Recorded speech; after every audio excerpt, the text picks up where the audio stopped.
In the more rural parts of Helmand, it's common to see young girls outside the home, but once they hit puberty, cultural norms dictate they're often restricted to a life inside the walls of their compound.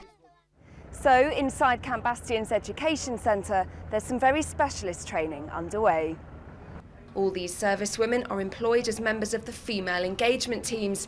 It's their job to speak to the Afghan women, and to help them do that, they're learning animal husbandry techniques. My predecessors found that when they were engaging with the farmers going, "Oh, that's really nice," but actually it's my wife or my daughters who do the common ailments, do the first aid, do the general mucking out daily routine.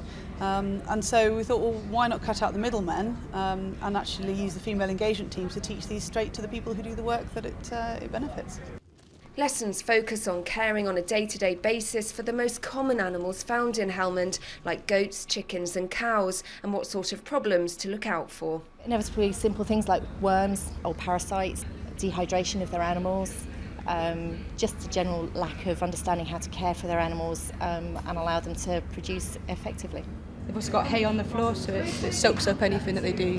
You've got the roof that's keeping when it rains. Even with this very basic level of training, they can offer advice to the Afghan women, which will make a big difference to the welfare and productivity of their animals.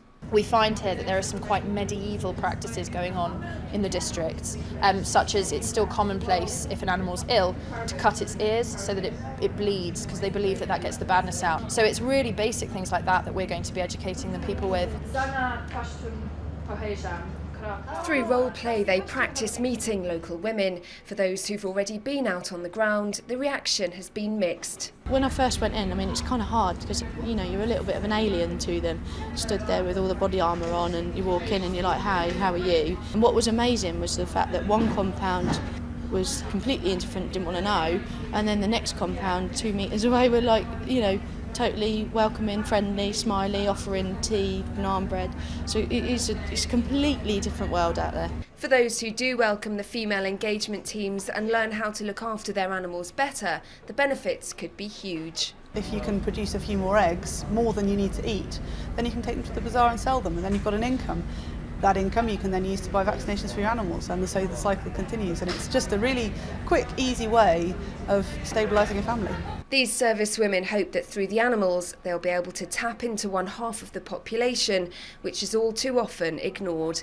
Charlotte Cross, Forces News, Camp Bastion.